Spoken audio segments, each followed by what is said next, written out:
WV Uncommon Place. This podcast is a variety podcast that houses numerous series to cover mental health, empowerment, podcast framework, and various intimate theories to get to know the hosts. Along with occasional movies reviews and dives in pop culture with our event podcast episodes. The Uncommon Place digs into bringing guests on that stories don't fit the mold and are very different. WV stands for the great state of West Virginia, and every quarter we cover something in West Virginia.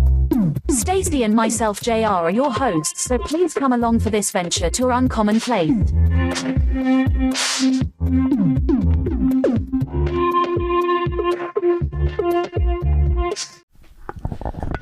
Woo!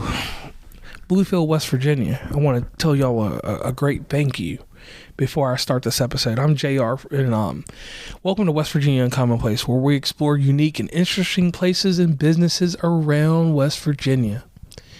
In this episode, we will be diving into the history and the story of Deskins Candies, a beloved family-owned candy business in Bluefield, West Virginia. Now, before we go into the history and the story, let's just go ahead and get the JR story out the way. When I was a young man, I fell in love with candy, and I love fudge. And when I talk about fudge, I ain't talking about peanut butter fudge. I'm talking about chocolate fudge. Made the same way, same principle. And a lot of people make peanut butter fudge. But it was in 2001, I was at the Beast for the East tournament in Charleston, West Virginia. And we went over to a Kroger's, because I was whatever weight I was or whatever. And I got this chocolate. It was just in like the bakery aisle, which was weird. It was Deskins chocolate. I didn't even realize that. I ate that whole fudge in like 20 minutes. Later on in life, when I moved to West Virginia, I found this beloved chocolate in certain places. Sometimes it would be at the amazing, what is now Piggly Wiggly. I forgot what they were called before that, but everything that's Piggly Wiggly carries this chocolate at some different points and different iterations of it. They do chocolate raisins, and I was a chocolate raisin buff with them too. But this fudge, I don't know why I would do it, but once I started eating on it, I would complete this. And anyone that knows me knows that I will crush fudge, Oreo cookies, and certain things. I am the devourer. That's why they call me, I'm just a devourer of worlds to a certain degree, and we know who that guy is, so I'm not going to say his name on here because the devourer of worlds is from Marvel. So, let's get in here real quick. Deskins Candy has a rich history that spans over a century. In 1903, the business was founded by two brothers, Charles and Walter Deskins, who opened a small candy store on Commerce Street in Bluefield, West Virginia. Now, Bluefield, West Virginia, real quick, let me do a little quick tie into them. A lot of people know Bluefield from the Oprah show when they went in about that cattle in the mid-'80s, and they had a whole big to-do about Bluefield. That's where Bluefield got on the map pretty much for people that know it in pop culture. So I did want to put that ad in there, and shout out to Bluefield for being the last part of West Virginia before you get to Virginia, but part of Virginia at the same time. I do need to give you that if you're not familiar with the area, because there are two states, Virginia and then West Virginia. Now, their story started by them making handmade candy for local residents, and soon expanded to them supplying candy and sweets to retailers across the region. Over the years, Deskins Candies has remained a family-owned business, passing down from generation to generation. Today, it is owned and operated by Charles Deskins Jr. and his wife, Mary Ann. They have continued the family tradition in making high-quality candy using only the finest ingredients. So right there, that's the thing I love about West Virginia. When you meet people here in West Virginia and you tie stories in, and you get things like, this is like a homegrown product. So when you see the packaging, it's accepted. We have actual, in West Virginia, Piggly Wigglies in different places. We have places set aside for West Virginia made things. We try to give the respect to the people that take the time to do these things. So that's one key thing I want to lay out there for the people that are not from West Virginia. So when you do find Deskins chocolate, it's not like it's set aside. This is one thing that's like actually with other candies if you're in Kroger's or a big box grocery store. Now, one of the things that sets this Deskins candy apart from other candy business is the commitment to traditional candy making techniques. Now, they use only the finest butters and creams and handcraft candy in small batches. It's not like you're going to get this formula thing from Nestle that's just running down a line all day long. Slap, slap, slap, slap, slap, cut, cut, cut by machine. These are real humans right here. Now, their popular products that they have are chocolate-covered nuts, fruits, fudge, and truffles. Each candy is made with care and attention and detail, ensuring that every bite is rich, creamy, and delicious with that Deskins name. Now, let me tell you. You go inside Kroger's, and I go there sometimes. I go to the one out there on 7th Street in Parkersburg, so shout out to them out there. And I go over to the one on, I don't know where the other one is in Parkersburg. What is it? This one, Guyon or something like that.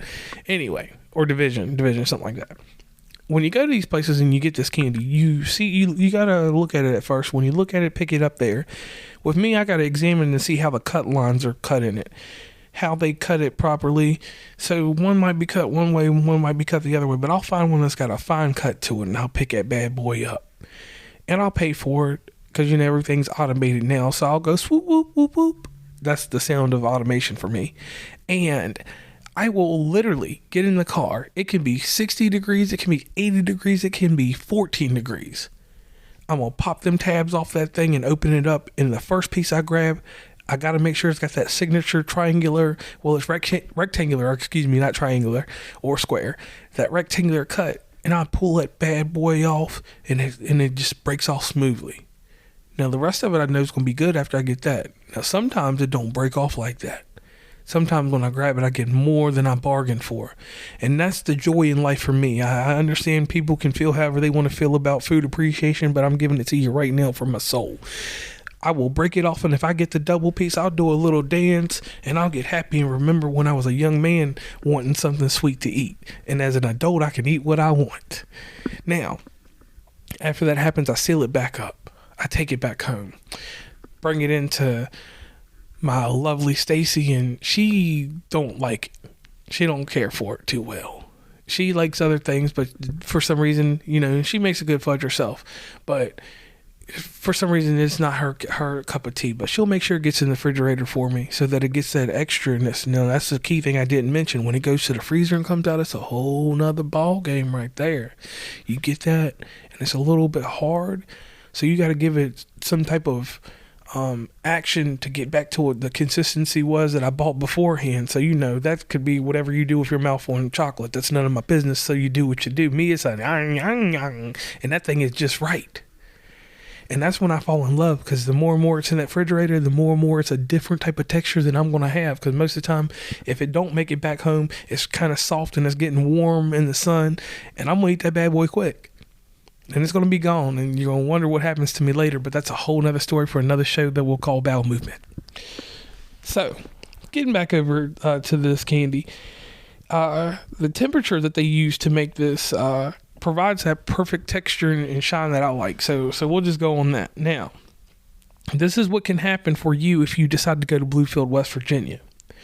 You can make a visit to Deskins Candy. It's right there on Federal Street, and it's a wonderland of sweets with rows and rows of colorful candy and chocolate lining their shelves. You can watch the candy makers at work as they create these confections, or you can simply browse the selection and choose your favorites and be on your way. You can get gift baskets, you can get custom-made chocolate molds for special occasions. One of the highlights of visiting this is the seasonal treats. For example, during the holidays, they make candy canes in a variety of colors, including peppermint, cherry, and cinnamon. They also make chocolate Easter eggs in the spring, which are always a hit with customers. So, the thing that works great for me with Deskins Candy is they're a survivor. Just like Hall's Candy in Parkersburg. Holes. They are survivors. So all this economic turnaround, turmoil, and up and down features, they never forgot the customers.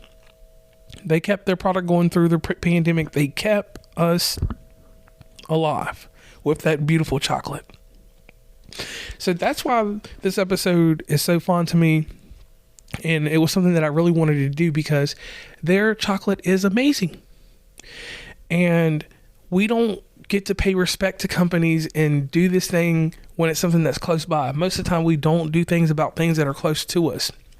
We take our time and talk about national products or whatever the celebrities are endorsing, because no celebrities endorsing this. I'm just a simple podcaster. I'm a normal working person like you all, but this chocolate is amazing.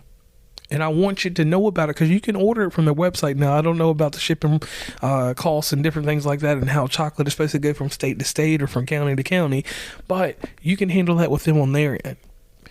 But the story I told you about how the chocolate was amazing and how it has moved my life, it's something, food moves me. And I really appreciate it being local because I can say I've been past it. I've never been inside, and that's something that I will be doing in this summer sometime, and I will do some videos somewhere, so y'all will see me in Bluefield, West Virginia. But it's the time, the effort that's put in by a local company that's not screaming for national success. They're just screaming for the simple gratification of it's in your store, you buy it, you love it, you tell your friends about it, and you move it around. And I'm putting it on this medium because I appreciate what they do. So Deskins Candy, I definitely want you all to know that you have a place in my heart. And it's hard to get in my heart. And I ain't no icebox or nothing. But the thing is that with me, I have been eating so much candy, so much food all my life that when certain things hit a certain way and reach a certain taste bud that's normally not touched, I'm going to reach out and I'm going to express it to everyone because I want everyone to know. Now, in tying things up, the thing is this.